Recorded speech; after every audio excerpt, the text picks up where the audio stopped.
I'm not crying anymore, oh, because I praise the Lord. I've been laughing all day long because of my Lord. Depression doesn't faze me anymore. Anxiety is gone because of my Lord. It's time. Hey everybody, welcome to Lost Light and Laughter, an uplifting show about laughter after tragedy. I'm your host, Michelle A. If you're ready for some inspiration and laughter in your life, you've tuned in to the right show. It's time to show love, everybody. Show love one time. Feel me strong enough to fight my battles. I know he'll never give me more than I can handle. My Lord, my King, the one that I do love. He sends his Hey everyone, welcome back to another episode of Lost Light and Laughter. I'm your host, Michelle A. And on today we have another special guest. I know I've been interviewing people from the Great American Speak Off, and today I get to interview another contestant. This is Etan. Etan, come on in, tell the audience a little bit about yourself, who you are, what you do, where you're from. Share with the audience.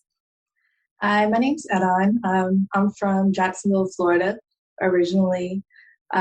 What I'm currently doing is I work tech support for one of the hospitals in Texas. I'm an entrepreneur. Outside of that, I've written 2 books currently, and I'm the founder of a nonprofit organization, The Heart of a Soldier. Amen. As you know, the name of the show is called Lost, Light, and Laughter. Tell our audience about a significant loss that you have experienced in your life. Now, you have the freedom to share as little or as much as you like. It's yours. Okay, so my loss would have been when I was 14, the loss of my father. That was the loss that kind of triggered me into becoming a different person. Mm-hmm. And outside of that, that was one of the major life challenges that I had to overcome. Mm-hmm.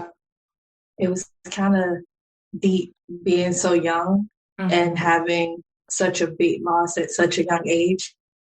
It really defined who I was up until just recently. Mm-hmm. If you like, can you share a little bit more about like what happened and like at 14, losing a parent? What was your thought process when you got the news that your dad was gone? Well, at 14, losing a parent, I was fresh in high school. It was my 9th grade year. I had been in high school for maybe a month. And prior to me losing my parent, we were a 2-parent household. So everything was very cookie cutter, if you would say. And then when I lost my dad, it was like our world changed because it went from being this 2-parent household that was cookie cutter, or that I say, to being filled with a lot of chaos and on top of loss. So it was going from one very structured environment to a totally different one. And the biggest part I want to say that had to do with it was drugs being played into the scenario, because we went from basically hearing about it to be living it. So it became almost like a movie scene from the time I was 14 up until I want to say 30. And I want to say this. I am so sorry that that happened to you, because I can only imagine when you have a level, and I've experienced this as an adult, but not even as a child so much, when you have that level of stability and then the ground falls out from underneath you and everything that was real, like this has to be a bad dream. This can't be real, but it's actually happening. And it's at 14 and your body is changing and the hormones. And it's just like a world, just worlds colliding, and it's just crumbling, and you're having to get through that. Can you talk to us about like, what did you do to get through, or even try to even understand what was happening in your life? For me, I don't think I tried to get through, to be honest. I tried to cope. because that was my first real loss. Like, I have never experienced a loss before then, and for it to be so close and for it to be the first time, it triggered a lot of emotions to the point where I just wanted to numb myself. So I didn't deal with it. I literally found ways to suppress my attitude because I became angry. Yes. So me never being an angry child or person, becoming one, I didn't know how to filter that. So I self-medicated a lot. Like, that was my biggest thing because it suppressed my attitude. So instead of me being mad all the time, I was smoking, it would just be over, like, for that moment. And then whenever I started to notice, whenever I had the smallest alter anything that wasn't going my way, it would cause me to go to that. That became basically my comfort. It caused me not to have to deal with what I was currently facing. So instead of coping and dealing with it, I suppressed it and I covered it. It's natural. It's common. I can only imagine doing it as a child because we do it as adults too. We're trying to figure out like all that's happening, and we want our life back. You just want your life to go on back to the way it used to be. And so I can only imagine how difficult that was as a young girl. Now, talk to us about the light. I don't know at 14 what your relationship was with God, but now that you're older, you might be able to see, okay, this is where God is showing up in my life. Talk to us about the light. Where is God in all of this? Okay, so the light for me was when I turned 30. I had to make a decision whether or not I was going to hold on to everything that was going on, especially since it was resurfacing in the form of basically the case being brought back up after so long. And I had to make that decision because as an adult, I was going to go through the same thing that I had went through. that I had went through as a child. So I had to make a decision on whether or not that was going to be my narrative going forward. So as I went into that, I was like, I can't go into 30 with the same mindset I've had for the last 16 years. And I let go. And when I let go, I had all of these ideas of how to help others because it took me so long and I experienced so much and I went through so much that I could basically point it out when it's being covered and not being dealt with because of how you handle it. If you're not coping, then you're going to handle it other ways and it's going to show. Yeah, so that God, was one of the things. He's kind of showing you through other people, like, you know how to mask, you know how to get through it in the sense where we just say we're okay and, it is what it is. We've accepted that. But God has opened your eyes to now be able to see when another young person is doing it, or even when another adult is doing that. Now, let me ask you this. Did you pray to God about it? Did you talk to him? What did you do? Well, mine came in a form of me possibly getting what I had always wanted, which was revenge. And wow. At this point, it came at a time when I was like, okay, I'm going to heal. And I was like, God, I'm just going to let it go. But then I was presented with this and I'm like, oh, this is crazy. I wanted this for so long. And it made me feel almost like I was betraying my father in a way because I had wanted this so long. Like some people, when they go through a loss of that stature, they just want the person to go to jail.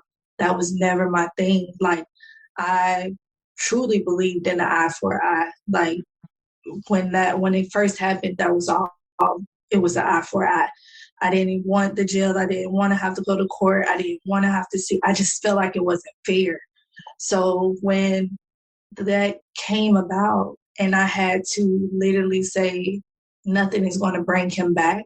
That was the point where God came in and I realized that I was really truly healing because I had wanted that for so long. So for me, that was the biggest thing. Like I just cried and cried and cried because I felt like I was betraying myself. I had been through this for so long just to be like, I don't want it anymore. It's not going to help. So that was a big part of it, was realizing that nothing brings them back. Once it's gone, and all you have is your memories at that point. So you have to, basically, that's the part of coping and healing. You have to get to that point where you accept it. Yeah. And that's a really big one right there. That's hard. And you can share with the audience what actually happened to your dad, because they may not know, when you say eye for an eye, like what happened, they might be having questions. So you can go ahead and share why you wanted revenge. Okay, because it was a drug transaction that went bad between his friends and him and my uncle. So not only did I lose my dad that day, I lost my uncle as well. So with that being said, and it was the fact that they were out so long, I guess that triggered the emotion of it's not fair. Because losing them that way and never even knowing that he was into that. I kind of knew about my uncle, but my dad, I never had any intuition. And I think that was something that he kept from me and my sister because we were girls. Not really certain. But when it was opened up to me and I found out that it was friends and it wasn't just, random or it wasn't a car accident. It wasn't a car accident. It wasn't something that you are forced to deal with in a manner that makes you have to recognize that it's real. It was more so something that you see in the movie, like, no, this can't be real. Yeah. And it was real. So with that being said, it was more so like he trusted the wrong person or the wrong people. And that was the part that led me to revenge, because it was almost as if he didn't see it coming. Right. So that was the part for me that was like, it wasn't fair. Yeah, because there's so much loss there. And when you find out that it's people that you think are great, that are cool, are the ones that actually betray you, and now you don't have a dad, it's hard to, in a sense, trust anyone, because you see what a friend can do. And only God in his true love and mercy can heal that. And so when you have an opportunity to say, oh man, let's get back at them, let their kids feel what I felt, for you to actually say, I'm going to take the high road. That's hard. That's hard. That is. Especially when you wanted it. Yeah. Like you said, I wanted this for so long. And I would have felt justified if I would have gotten it 10 years ago, 15 years ago. But to say, God, like, I surrender. Did you say I surrender? I'm assuming, because it had to be a level of surrender for you to say, what happened? I said I surrendered before. Wow. So okay. it was I surrender, and then all hell broke loose. I don't know what happened from that point, but it was like as soon as I said, I can't turn 30 with this, I just have to let it go. Everything from everywhere that you could ever expect to happen, it was almost like a Job moment. It just started happening. And it wasn't happening slowly. It was happening one by one by one by one by one. And I literally found myself having to take the high road a lot. Like it started off with that little, okay, and then it gradually pushed me into having to take the high road and be the bigger person in a lot of situations that really I would have felt justified in being on the opposite side. So it caused me to grow a lot. I matured a lot. A lot of stuff that bothered me before didn't really bother me. I worked really hard to keep myself from not becoming numb, though. Yes, that's because since I had overcame so much, it would have been easy just to become numb and stop. but instead I kept pushing myself to keep doing everything that I was doing. As far as entrepreneurship and me writing my books and me doing the nonprofit, I just kept going. And that may have been one of the things that kept me from basically relapsing into who I was before, because it's so easy to go back. And that was one of my things, was that I couldn't go back. I had came so far to go back. So when it all started to fall apart, I was so far that it was just like watching it crumble beneath me, but behind me, if that makes sense. Yes, yes. Okay, this is so good because you touched on so many points. One, and I want people to actually hear this and understand this. When you surrendered, you said that it was like all hell broke loose, and it was like one after the other. And it happens like that. We think when we say, I surrender, and then this magical rainbow shows up and it's butterflies and flowers, and then it's just an easy road. No, it's like things happen to test our level of surrender. Where we really sincere when we say, okay, God, I trust you. I just surrender. Yeah, right, girl. Bam, here's this. Bam, here's that. Bam. Yes, ma'am. Yeah, like it keeps coming. Bam, bam, bam, bam, bam.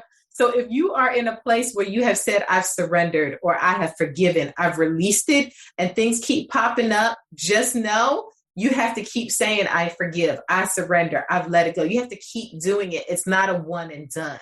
And so that's how the enemy works. He'll just spring up all silly kind of things to see if you were literally genuine in your prayer to God. So I'm so glad you said that, because that gets overlooked. And a lot of times people feel that guilt and that weight in their spirit because they're like, well, I don't really forgive, or I really haven't let this go. No, the enemy is harassing you. He's bringing up things to get you to change your mind about it. But I'm so glad that you remain steadfast, because look at you here today, like being able to tell your story with strength and power, and to help other people and identify when other people are going through their stuff.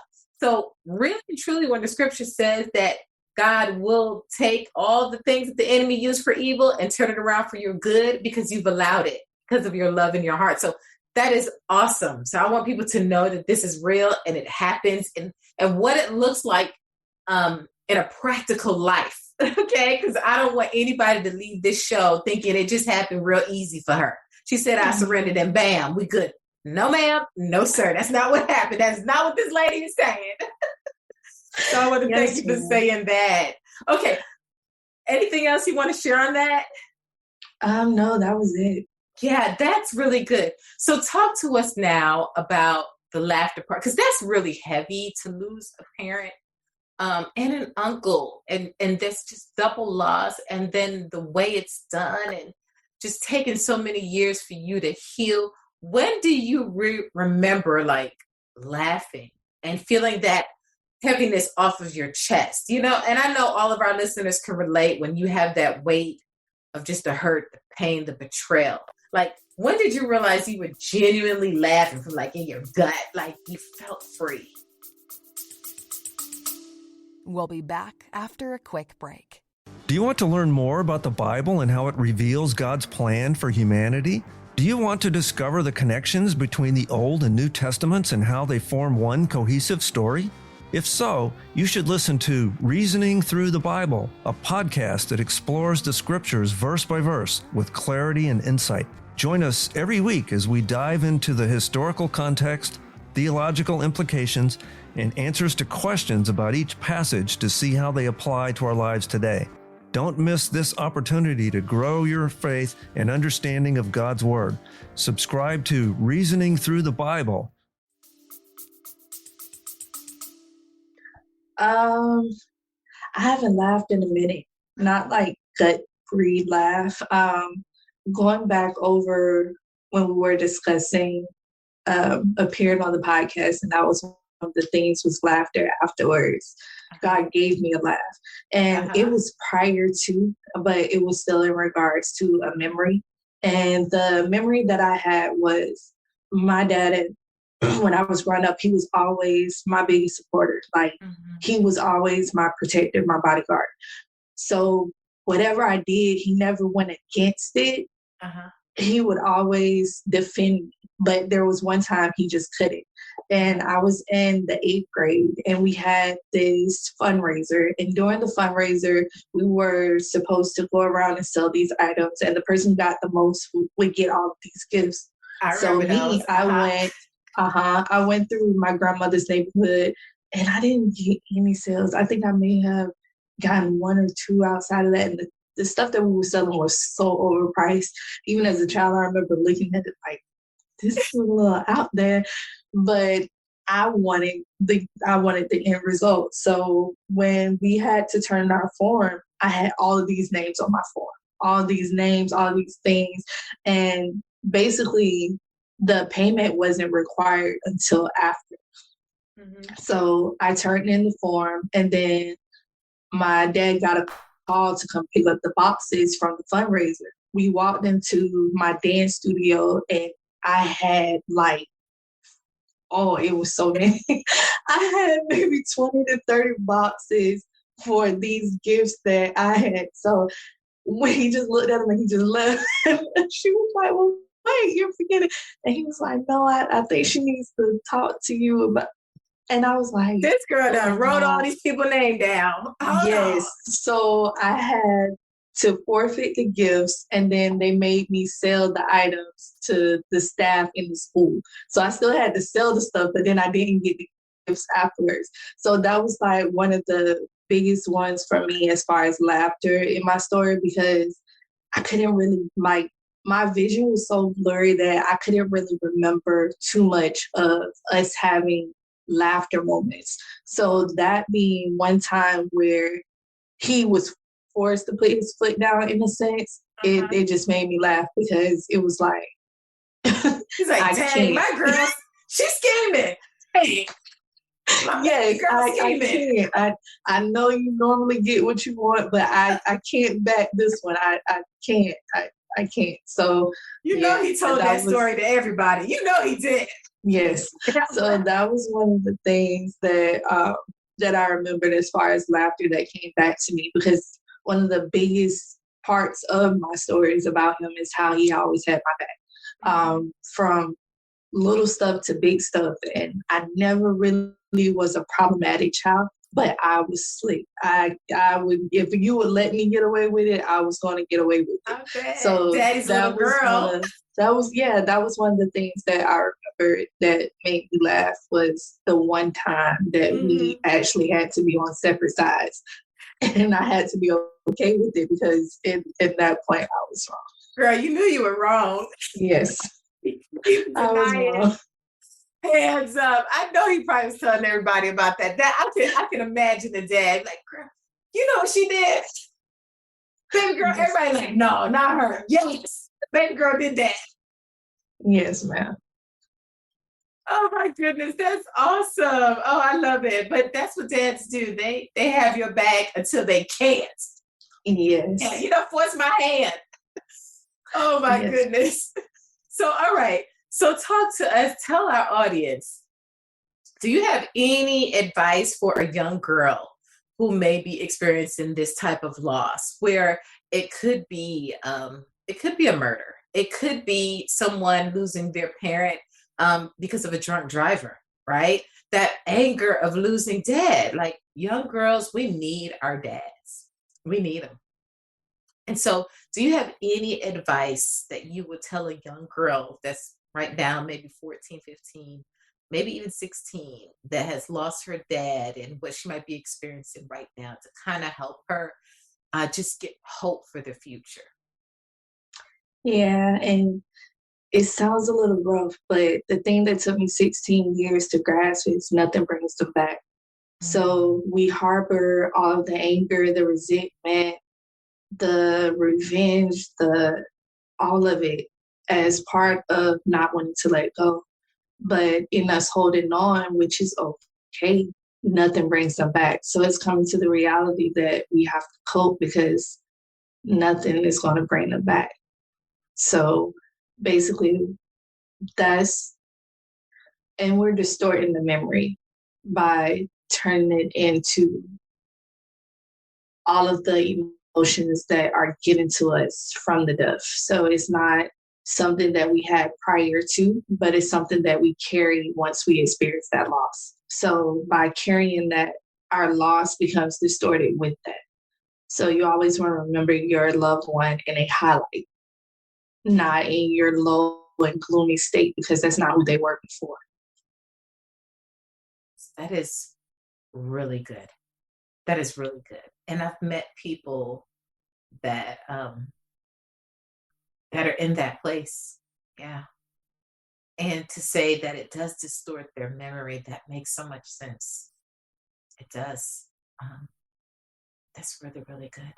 And I hope our listeners can get that and know that there's light, and to look at it in a different way, the right way, with the right lens.